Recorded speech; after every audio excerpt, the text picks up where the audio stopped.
Hello అండి. Welcome to we cooks 17. ఇవాల్టి రెసిపీలో bakery స్టైల్‌లో బొరుగుల మసాలా అన్నమాట. ప్లీజ్ వీడియో చూసి నచ్చినట్లయితే లైక్ చేసి మీ ఫ్రెండ్స్ అండ్ రిలేటివ్స్‌కి షేర్ చేయండి. సబ్స్క్రైబ్ చేసుకోండి ప్లీజ్. బొరుగుల మసాలాని ఎలా తినాలో ఇప్పుడు చూపిస్తున్నానండి.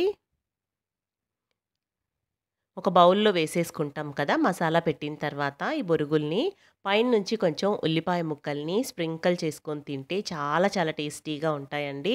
ఒక బౌల్‌తో మీరు అస్సలు ఆపరు. ఎలా చేయాలో చూడండి. శనగపిండిని తీసుకోవాలి.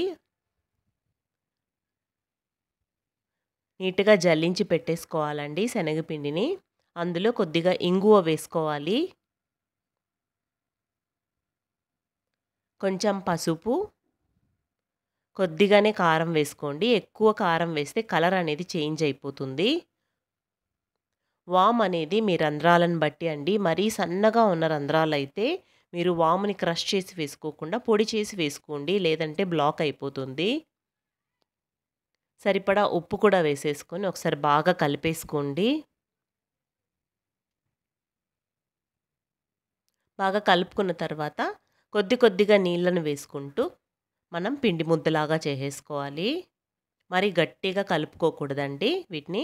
ఎందుకంటే ఇక్కడ మనం సోడా కానీ, ఆయిల్ కానీ ఏం వేయలేదు కదా!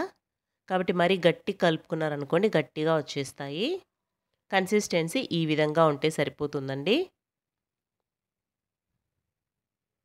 చూస్తున్నారు కదా! వాటర్ అనేది మరీ ఎక్కువగాను వేయలేదు. మరి గట్టిగాను లేదు పిండనేది. చూడండి ఇది మరీ సన్నగా ఉండడం వల్ల నేను మిక్సీలో పట్టి వామును వేయాల్సింది. ఈ మిషన్ అనేది కొత్తగా తీసుకోవడం వల్ల ఇందులో నాకిది మరీ సన్నగా ఉన్నది, మరీ కొద్దిగా లావుగా ఉన్నది 2 ఇచ్చారండి. ఇందులో వేసేసరికి వామ్ అనేది బాగా బ్లాక్ అయిపోయింది.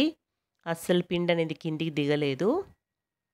సో, మీరు చూసుకొని ఆ రంధ్రాలను బట్టి మిక్సీకి వేయాలా, క్రష్ చేసుకోవాలా అనేది చూడండి.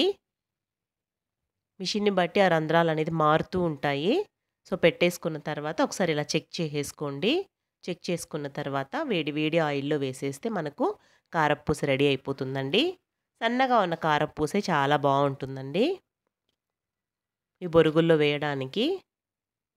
ఈ పొడవు కారప్పూసే కాకుండా బుడ్డ కారాలు కూడా వేస్తారండి. అలా కూడా వేయొచ్చు బావుంటుంది. ఇవి వేయడం వల్ల మరింత టేస్ట్ పెరుగుతుందనమాట బొరుగుల మసాలాకు. సన్నగా ఉండడం వల్ల ఎక్కువ సేపేం పట్టదు ఫ్రై చేసుకోవడానికి. తక్కువ టైంలోనే అయిపోతుంది. ఇదే విధంగా మొత్తం పిండిని కాల్చేసుకోవడమే అండి. ఒక టిష్యూ పేపర్ మీద వేసేసుకున్నామంటే ఎక్సెస్ ఆయిల్ అంతా అబ్జార్బ్ చేసేసుకుంటుంది. చూపిస్తున్నాను కదా! మరి సన్నగా ఉండేదాని వల్ల నాకు బ్లాక్ అయిపోయింది. వేరే చేయించేసుకొని మిగతా అంతా మొత్తం నేను ఫ్రై చేసేసుకున్నాను. కొంచెం ఇది లావుందనమాట అంతే. చూడండి ఇది ఫస్ట్ బ్యాచ్‌లో వేసింది. ఈ సైజ్ అనేది బాగా కరెక్ట్‌గా ఉంది. వీటన్నిటిని తుంచేసుకొని మనం బొరుగుల్లో వేసేసుకోవడమే అండి. ఇప్పుడు మసాలా ప్రిపరేషన్ చూడండి. క్లీన్ చేసి పెట్టుకున్న పుట్నాలు, పప్పులు అంటారు కదండీ! వేరుశెనగ గింజలు, క్లీన్ చేసి పెట్టుకున్న కరివేపాకు, కొంచెం కరివేపాకు ఎక్కువే వేసుకోండి. సన్నగా తుంచి పెట్టుకున్న ఎండుమిర్చి, దంచుకున్న వెల్లుల్లి అండి ఇది. రోట్లో వేసుకొని దంచుకునేసేయాలి కచ్చా పచ్చాగా. పెద్దగా ఉండే పెనాన్ని పెట్టుకొని ఆయిల్ వేసుకోండి. ఆయిల్ బాగా వేడెక్కిన తర్వాత ఆవాలు, జీలకర్ర వేసి బాగా చిటపటలాడనివ్వండి. ఇప్పుడు ఎండుమిరపకాయలు వేయండి. అవి కూడా వేసి ఒక నిమిషం పాటు ఫ్రై చేయండి. దాని తర్వాత వేరుశెనగ గింజలు వేసి బాగా ఫ్రై అవ్వాలండి ఇవి. పప్పులు ఇప్పుడే వేయకూడదు. ఎందుకంటే ఇవి ఫ్రై అవ్వడానికి కొంచెం టైం పడుతుంది. అవి బాగా ఫ్రై అయిపోయిన తర్వాతే పప్పులు వేసుకోవాలి. అది కూడా 2 నిమిషాల పాటు ఫ్రై చేసి దంచి పెట్టుకున్న వెల్లుల్లి వేసేసేయండి. వెల్లుల్లి వేసి మరొక నిమిషం పాటు ఫ్రై చేయండి. దాని తర్వాత పసుపు, కారం. కారం అనేది మీరు ఇంకొంచెం ఎక్కువ చేసుకోవచ్చండి. ఇక్కడ నేను ఒక స్పూన్ వరకు వేశాను. ఇంట్లో కొంచెం పెద్దవాళ్ళున్నారు దానివల్ల. మీరు ఇంకొక అర స్పూన్ వరకు వేసుకోవచ్చండి. బాగా స్పైస్ తినే వాళ్ళైతే 2 స్పూన్స్ వరకు వేసుకోవచ్చు. అవి కొంచెం ఫ్రై అయిపోయిన తర్వాత కరివేపాకు వేయాలి.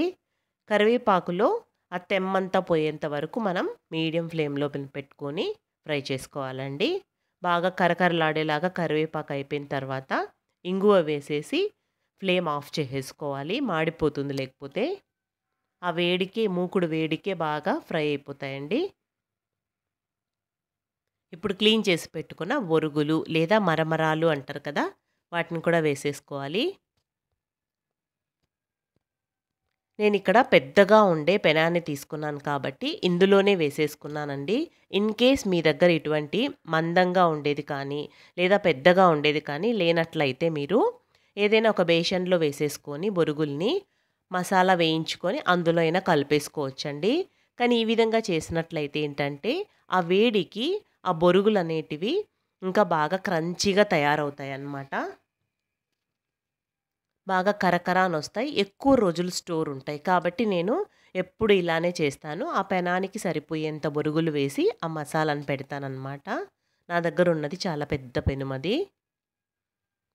చూడండి మసాలా అంతా బాగా కలిసేలాగా కలిపేసుకోవాలి.